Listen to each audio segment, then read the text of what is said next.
Yo, what's going on, snipers, and welcome back to our Chicago Blackhawks franchise mode here in NHL 23. So this might be the final episode of the series, and basically what I'm going to do is, if for some reason Vance, Recchi, and Brossoit, if all those three guys retire, or Vance for that matter retires for sure, this will be the final episode. If they do not retire, there will be a couple more episodes. Basically what I'm trying to do is this episode, like I said, if those three guys retire, we'll turn it into a full-on recap episode where I'm going to be going through all the record book, our player stats and stuff like that we have on our current roster.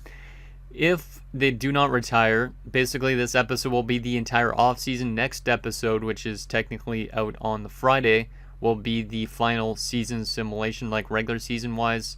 And then if we make the playoffs, that is, because there is a chance we might not make the playoffs, on the 30th, there will be, so basically the day after the next episode will basically be the playoff episode where we go through everything in the playoffs. Or if we do not make the playoffs, that episode will end up being just a full-on recap episode instead. So it all depends on if Vance retires. So there could be a couple more episodes after this, or this might be the last one. I have no idea. So I'm a little bit nervous to find out if Vance actually decides to call it quits. But anyways, if you didn't catch the last episode, it was probably the toughest episode of the series in a way. Sure, we've had a ton of early exits in the playoffs before, but this one, we end up losing in 7 games in the Stanley Cup Finals in, was it double overtime or single overtime? I think, yeah, it was only single overtime. And, of course, it was the guy that I was mentioning that would be probably the difference maker on the Carolina Hurricanes. And, yeah, unfortunately, we lost to them after a very, very fun playoff run. So Charlie Gardner, this guy, was our kryptonite. He knocked us out with that last goal in overtime. And I think I mentioned even before that episode happened, I said, hey, he might be the difference maker. And he definitely was, because the rest of this roster is really not that great on paper. But it was cool to still see former defender Len Morris win the Stanley Cup and former goaltender Aiden Howden win a Stanley Cup. So I was a little bit happy about that. But other than that, I wanted Vance to at least get another cup, because this honestly could be the year he retires. So it was a very not great episode in that sense, but at least we got to the Cup Finals, because this team really had struggled in years past. But anyways, before we get into finding out if this will be the last episode or not, I do have one comment to go over, and that's from Michael Dost, who says, damn, as a Blackhawks fan, this one hurt. And I agree. I'm not a Blackhawks fan myself, but if I was, I definitely would say that would hurt a lot, because Game 6, we should have won the Stanley Cup in, but we lose 8-2, which is just terrible. And we lose a very close 2-1 in Game 7. So if only we would have had a better Game 6 performance, maybe we could have won that game, or we could have won in 7 instead. So yeah, if this ends up being the final episode, basically that means there will be no episode up on the Friday, the week you guys are seeing this. So comes down to this, we'll find out the retirements here to start this episode, because that's obviously where it matters.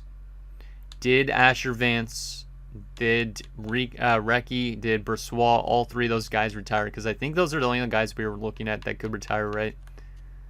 Brossoit, Vance, Recchi. Yeah, those three guys will probably be the ones that would retire, because everybody else is 32 and below.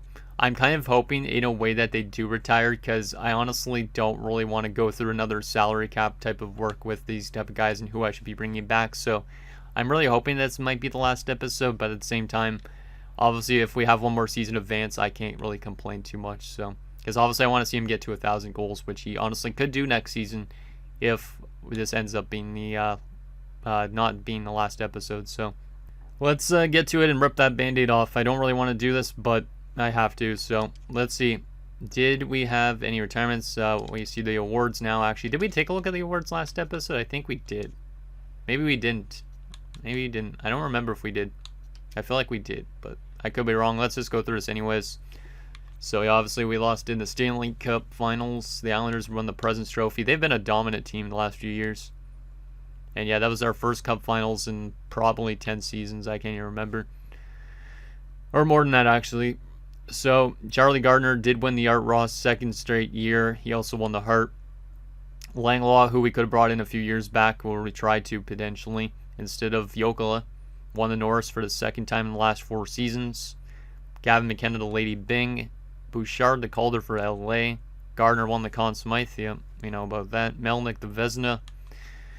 Berard won the Jennings. Gunderson won the Masterton for Carolina. Back-to-back seasons for him.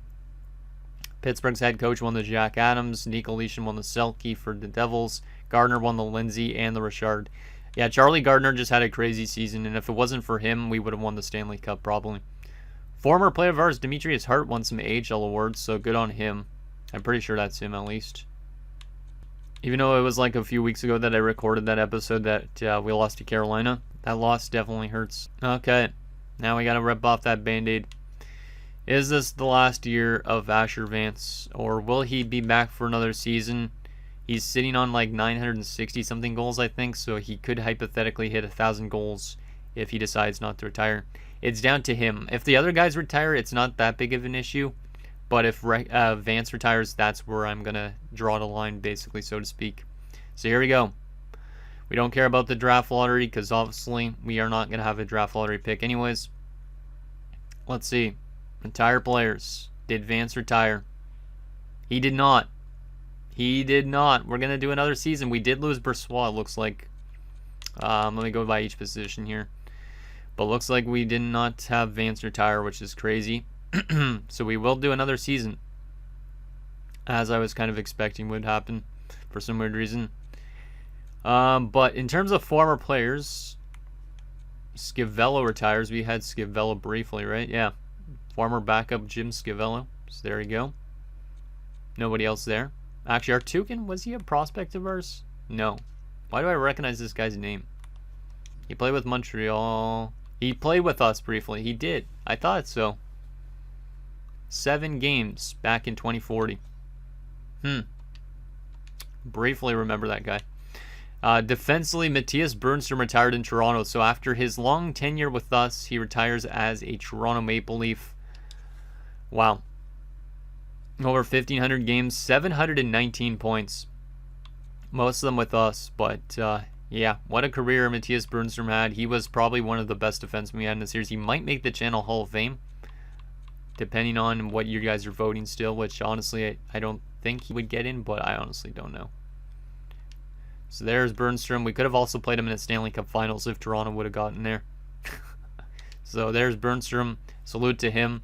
Artem Datsuk also retires. We drafted this guy back in 2026, and he developed into a great defenseman after leaving us. Yeah. Long time with the Arizona Coyotes. Played also with Philadelphia, St. Louis, Carolina. Good he wasn't with Carolina in that last run. But there we go. So salute to Artem Datsuk. Wow, we lost to a guy that retired, Rodney Jackson, huh? Any other players? Cracknell seems familiar, but I don't know why. Trying to see if there's any other former players, especially ones we drafted. Let's see. Anybody else on the defensive front? No. Right wing wise, Casper Haltonen retired. There's a former one we drafted in our first draft of the series. So kind of coming a little bit full circle here. Retiring with the Vancouver Canucks. He was really good after leaving us, especially in Seattle. Just could not live up to that with us. And I don't know if he won a Stanley Cup or not. He might have. With Seattle, which is kind of neat. And yeah, Brossoit is one of the retirements. He might get into the Channel Hall of Fame. I don't know if he will, but Brossoit was a solid pickup for our team. Only 6 seasons with the Blackhawks, but since bringing him in, he was like point per game pretty much almost every year. So this one's a pretty big loss in a way because obviously he was like a setup guy for Vance a lot. So that kind of sucks. And he had a really good playoff run this year, but he's going to call it quits at the age of 37. So salute to Brossoit. Best of luck to him in retirement. Alvin Skelly already retires. He was with us briefly. We acquired him in the trade with the New York Rangers way back, I think. Or was it with the Rangers? Yeah, it was with the Rangers. So we brought him in from New York. Then we let him go because he was demanding too much. He went back to the Rangers on multiple different stints. So he's been with the Rangers 3 different times, which is kind of nuts. But shout out to Alvin Skelly. What else we got here? any other players I remember. Doesn't look like it on the right wing side. The left wing side of things, Brennan Bales retires at 35. I almost forgot about Bales. Literally, I don't know how. But Bales was a pretty good player. He got dealt to multiple times that season. We dealt him to, I think it was the Leafs, and then he got dealt to St. Louis, or it was St. Louis and then Toronto. I think it was actually St. Louis and Toronto, because he might have been part of the Brossoit deal. Unless we signed Brossoit in free agency. I don't remember. I think we traded for Brossoit, though. And then he played in Edmonton, went back to St. Louis for a few years, and then most recently in Seattle. So salute to Brennan Bales. He actually did win a Stanley Cup there randomly in Toronto as well. That was a really good playoff run for him, and that was his only really good playoff run. So salute to Bales. Any other former players? Fabian Rowley, didn't we have him briefly? Or no? We might have played him in the playoffs. That's why I recognized him. Yeah, I think we played him a couple times. So that's probably why. In terms of centers, what else we got here? Ville Pettersson retired at 39. Damn, man. Damn. Ville Pettersson retiring in the Montreal Canadiens AHL team, huh? Didn't hit 1,000 points, but a minus 230. Like for a two-way forward, that's probably the worst plus minus I've ever seen for a guy that's not in a Draft to Glory series. That's craziness. So salute to Ville Pettersson on his retirement. Best of luck to him. Anybody else? Does not look like it. That's not our former guy, right? No. Don't think so here. Antons. We had Antons briefly. He doesn't really matter too much, but we definitely had him, right? Yeah, we had him for like this, like a little bit. 1 year in the NHL, 1 year in the AHL.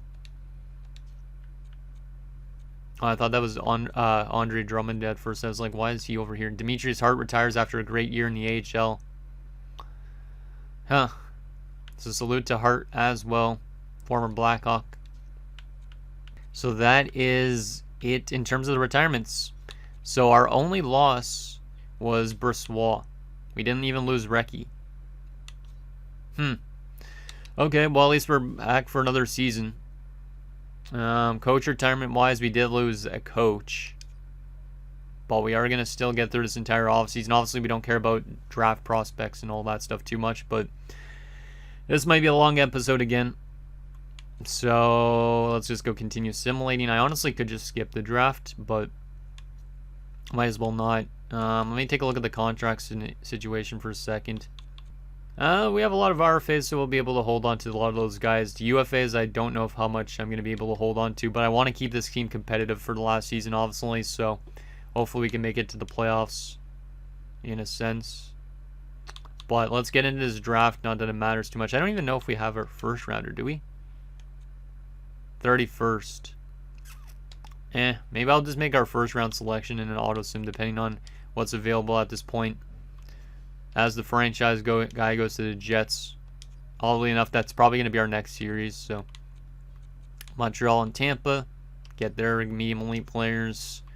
Not going to focus too much on this because we're just at a late stage. I didn't expect to have like another season go into this, but here we are. Yeah. Yeah, this draft class isn't too good. We didn't even pin anybody last episode.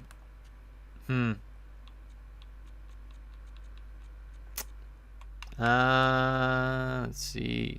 I might as well just go for a top 6. Yeah, this guy's 2 years out. Might as well take him. He could be trade bait potentially in his last season sim. 70 overall, Alvin Porter. Has Make It Snappy. That's not a bad pick if we had another more season in this, but we don't. Because I just don't have enough time, so. Let me see. Is there anything else worth taking in this draft or not? Maybe Bufflin. He's a medium elite maybe, but I don't know. Low top 4. You know what? We're going to auto sim the rest of this draft. I'm not even caring about this draft class that much, so boom. Auto sim. Because none of these guys are going to even play before the end of the series, so it's really pointless. Let's bring back our... Actually, we don't even really need to focus on these bringing back these scouts, but I will do it anyways. I hope that we have a good last season ahead, and hopefully Vance doesn't drop too far off, because obviously that would be detrimental, but at the same time we have the young guys that could take over for him, so we still should have that good goal scoring. Hypothetically, if we keep the team as is, we should be back in the playoffs, but losing Brossoit is definitely a little bit of a blow to our offense. So we have 59 million in cap space. Geez, that's a lot more than I thought. We'll sign Porter to his ELC right out of the gate. Since he's AHL eligible, might as well. RFA-wise, we should probably qualify everybody. Yeah, we'll just qualify all the RFAs, because I honestly just want to get to another season of this eventually. So, might as well just qualify them all. That way we could save some cap that way. It's all good. Marsh as well. Boom. UFA-wise, though, this is where it's going to get interesting. Let's get rid of some of these prospects that aren't going to pan out. Okay, so these are our only UFAs. We don't necessarily need to bring back Devin in a way. We still have Tayukin under contract. This is where it's interesting. Connor Recchi's dropped off a lot. He doesn't really want a lot of money, so he's going to definitely come back. Probably more in a depth type of role. We'll just give him 1.9. Norgren is a depth defenseman. How good was he last year for us? He wasn't actually even really a depth defenseman. He was a top 6. He was actually pretty good on the shutdown department. I might as well bring him back if he's okay with that. Yeah, if he wants to sign this, that would be great. Laxo, we'll give him 1.8 as well. I'll try and hold on to this team as much as possible, in a way. Bennett and Atkinson are not that great, but I might as well just hold on to them, since we probably have the cap space to afford them. Unless they're trying to get more than they're actually worth. Bennett's trying to get 7, but I'm going to only try 1 year. I'm okay with giving Bennett money to play with our top guys. I'll just give these guys all what they're asking for. And I don't know if we really want to have to bring back Devin. He doesn't want that much. That's actually a pretty good price point for an 83. So you know what? We'll just hold on to Devin. Might as well at that contract. Let's see if all these guys accept. We literally just went to the Cup Finals, so I hope that everybody's wanting to accept. I think losing Brossoit might have helped us in the cap department a little bit. Okay, we got some rejections on the UFA department, which is not great, because that means these guys are going to try and get more money. Let's see. I'll talk them up a little bit since we have some flexibility with the money. It also helps not having Vance getting paid a lot of money anymore. But I hope that we can kind of just hold on to these guys, because I don't feel like looking through free agency and signing a bunch of players this offseason unless we actually have to. Gustavo Brown, you want a 2-way deal? Hey, that's good with me if you want to accept that. Let's see. Got a couple rejections in there. Bennett and Burish. $48 million. We only really have these 4 RFAs that are going to cost money. The rest of them, not so much. So, might as well keep on trying to sign these guys up.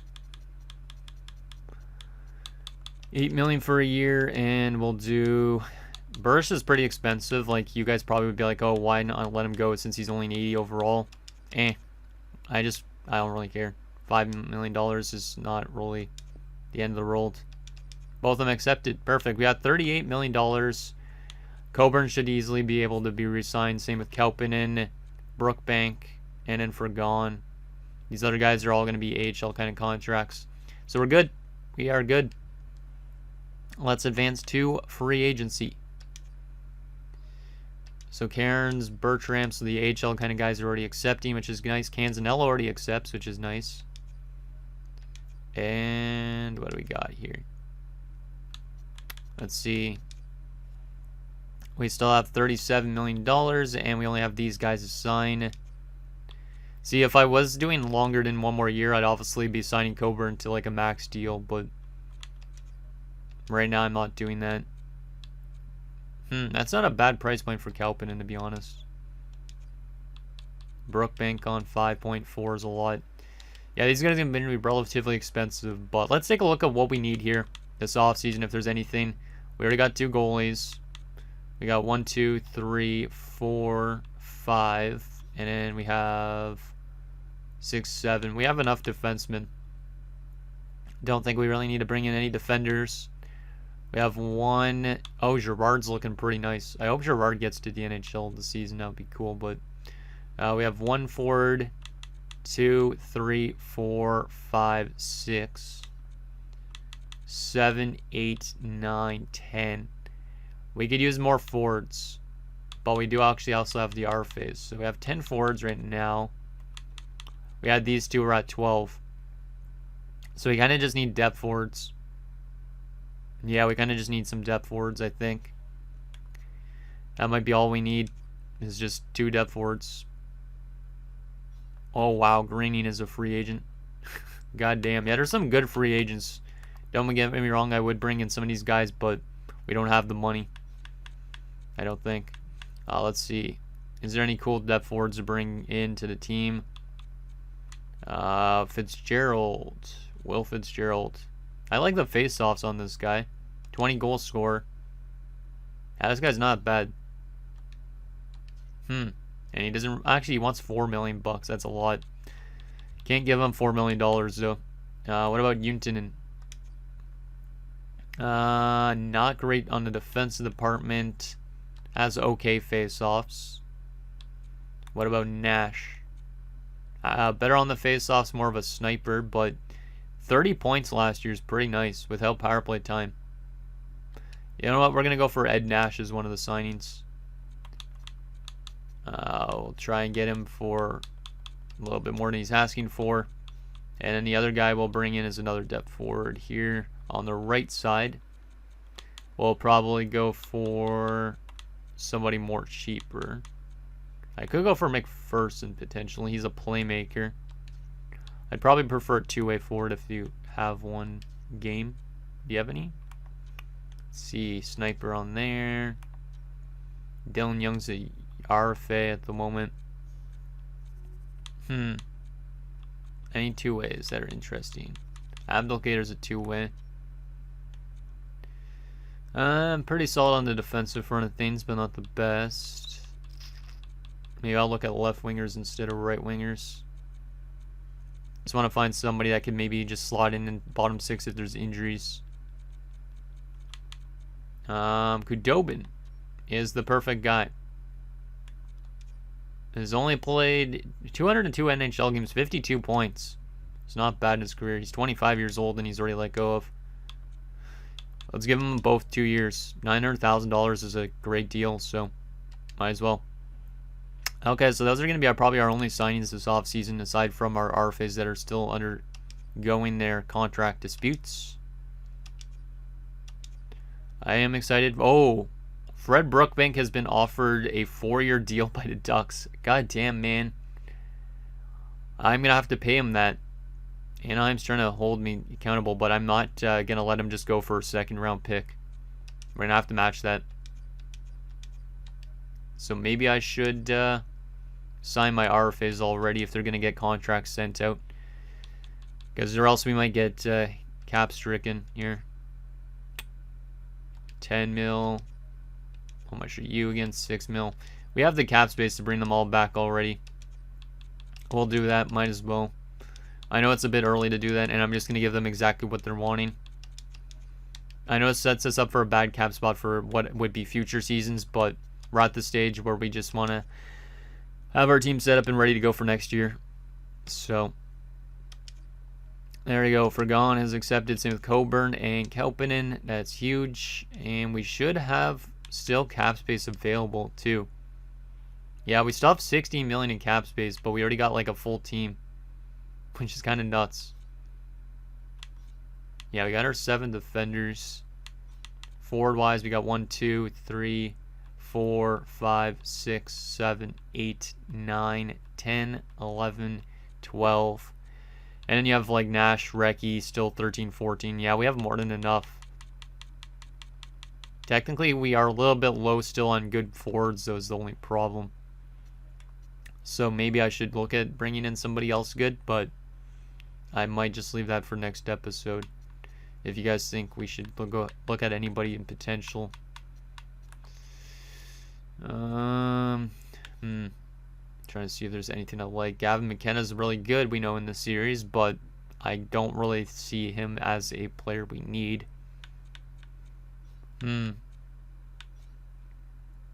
Malkin is an 85, 29.5 is too much. Yeah, I'm not really seeing anything I'm liking out there on the offensive front. Defensively, I don't think we need to make any change either. Yeah, I honestly don't think I'm going to sign anything else. I don't think I'm going to do that. But we're still going to set up our team for the final regular season simulation. We're only at 26 minutes in this episode. It feels like I get simulate some in this episode, but I don't know if I'm going to. But yeah, let's see what we're looking like in terms of our roster at the start of the season. Yeah, I think next episode I'll do the entire season simulation, regular season wise. Then, like I said, I will probably put out an episode on the Saturday if we make the playoffs. That will basically be like the entire playoff simulation. If we don't make the playoffs, then Saturday there will probably be an episode going up.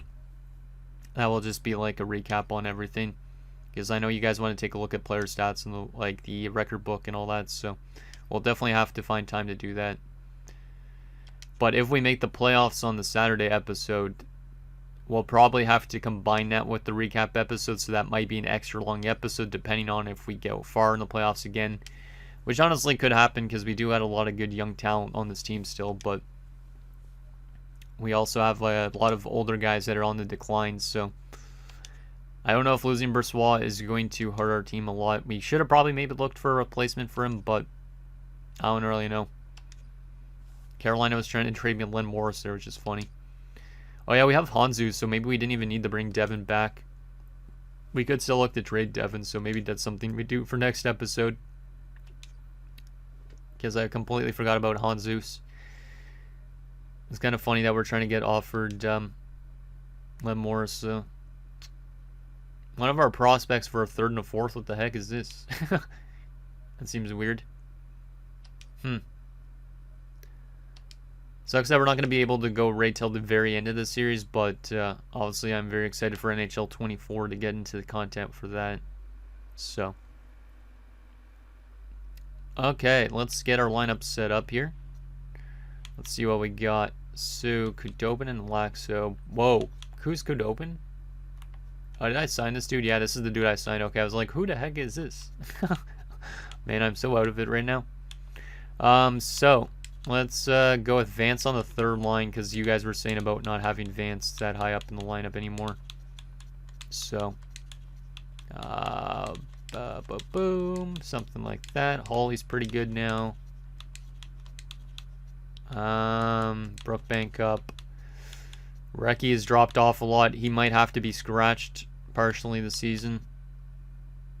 But on paper, this is what I would be thinking our lineup looks like. Yeah, I think I got to scratch Recchi here, unfortunately, for now. And then Laxo will come in. So there you go. This is what I'm thinking our team is going to look like. Vance is an exact AHL top 6, so this is likely his last season regardless. But if he gets score 38 goals, he'll hit 1,000 goals. So he needs to do what he did in 2043. If he doesn't do that, then that's a bit problematic. Then he doesn't hit 1,000. I would love to get him to hit 1,000 goals, but he will need to have a big season ahead. So yeah, I think that's good. Let me take a look at the coaching staff. Do we still have the right coach and all that too? Make sure our defensive core is getting good. It sent down Benino. Benino needs to be up here. And Nordgren needs to be our depth defenseman, I think. I don't want Benino in the AHL. Belak is technically ready as well. Oh boy. Belak's a good offensive defenseman. That would be nice to actually jump into our lineup a bit. So we do have some question marks about where I want to be playing players here. Let's see. Benino, -3. Oh my god. Oh yeah, we had that issue last year, didn't we? That's only -2. What if I send down one of those guys and call up Belak instead? I just want to see if the chemistry improves. So let's send down temporarily Fragon. Actually, not maybe Fragon.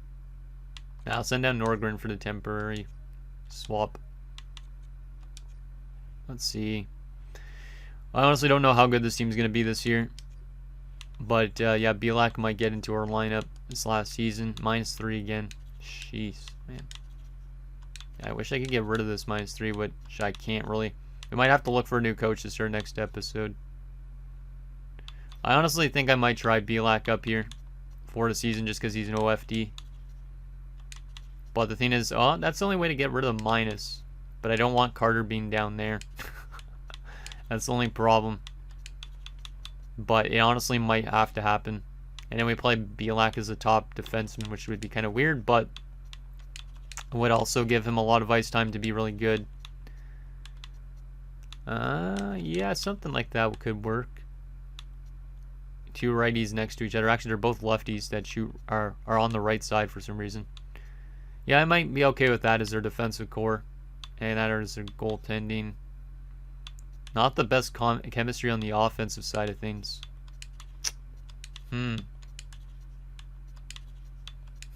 That's weird. Is Hawley on the power play still? Let me make sure. Yeah, he is. And Coburn is not. Why does it always take Coburn off the power play? That is really annoying. There we go. That's good. Coburn should also be on here instead of Bursch. Maybe actually. Nah, he doesn't need to be on this unit.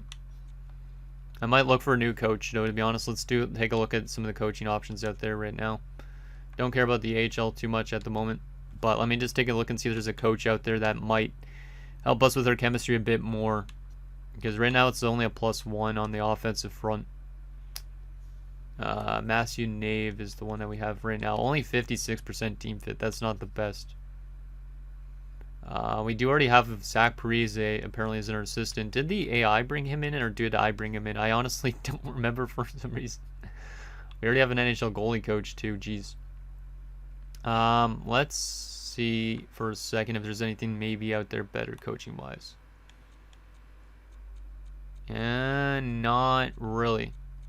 Not really. There's a 63 right there, but he's an AHL head coach. Huh. Yeah, I'm not really seeing anybody better out there. I mean, Jaguar is good. He's the same fit, though. Yeah, I don't think there's a better coach out there for us. So this honestly might be what we have to run with for our last season. So the lines for potentially the last season for sure of this franchise mode: Coburn, Bennett, Wharton, Hawley, Atkinson, Bruce, Vance, Bursch, Brookbank, Laxo, Nash, Gustafson. That offense is pretty good because you get good goal scoring from guys like Brookbank and Vance, Bruce as well, and Hawley, Coburn too. The center depth is the problem, I'd say, at the moment. So if you guys see anything I should address to make our defensive core, or our offensive core, I should say, a little bit better in terms of scoring, let me know if I should make any changes or not. But I think that's honestly what I'm going to run with, at least, and see how they do. If they don't simulate that good, then obviously I could look for changes earlier on. But that's that. Let me actually show you guys also the trading block at this stage, just in case you want me to make trades before the season starts. But let's see if there's anything that can bolster our center depth a bit, since we have the cap space. But I honestly don't know what I would want to move away. Like, Recky's dropped off a cliff, but I don't want to be trading him away necessarily. Neal's pretty good. Second liner, that's a power forward. Very good face-off guy. Fits our top 6. This guy might be decent if we want to upgrade that center depth a bit, because it's not the best. Especially when you have like an 81 as a second line center. But yeah, I'm very excited still for next episode, even if it ends up being no playoffs. I just wanted to kind of see now how Vance finishes off, because I don't think we get back to a Cup Finals again after that loss to Carolina. But you never know. Could happen. But at the same time, I just want to see if Vance could hit that 1,000 goal mark, because I've never had a player in franchise mode hit 1,000 goals. So will he be the first? There's a guy with the last name Doughty that's playing for LA now. That's funny. Hey, what was his name? D. Doughty. Is it Drew? Oh, it's Dan. Apparently Drew Doughty has a kid named Dan Doughty.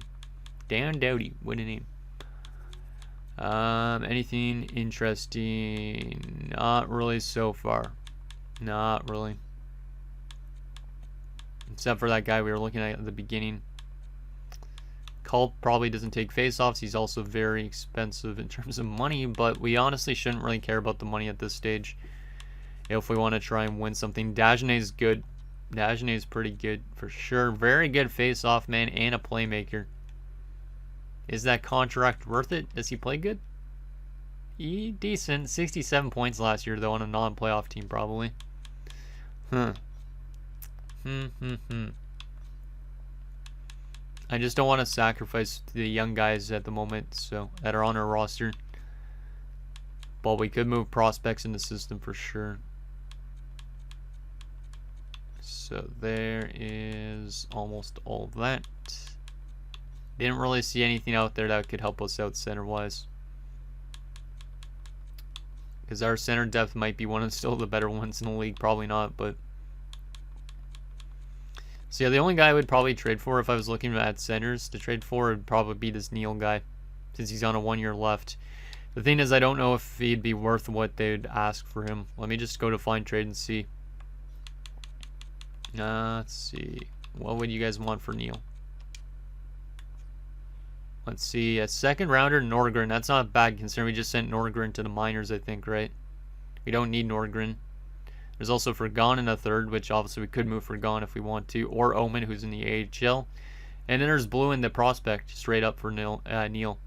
I think we could honestly pull the trigger on bringing in Neal if we really wanted to bolster that center depth. We'd have to send somebody down on the offensive front or trade somebody away on the offensive front. But basically then we could do Bennett, Neal, Atkinson maybe, or Burrish as a third line center, or trade one of them away. Maybe trade away Atkinson, because Burrish I think is okay to have still as a third liner since he's young enough. But Atkinson, I mean, he was good for us last year though. That's the thing. Not so good in the playoffs. I don't know. It's a tough call. But anyways, guys, that's going to do it for this episode of our Chicago Blackhawks franchise mode. So in next episode, we'll take it to our final season simulation as we look to make the playoffs for the last time. And if we don't, like I said, basically Saturday, there will be an episode up for a recap, basically episode where we go over everything. If we do make the playoffs, then that Saturday episode will be playoffs, like the entire playoffs, and also the recap. So let me know that below, and I'll see you guys next time.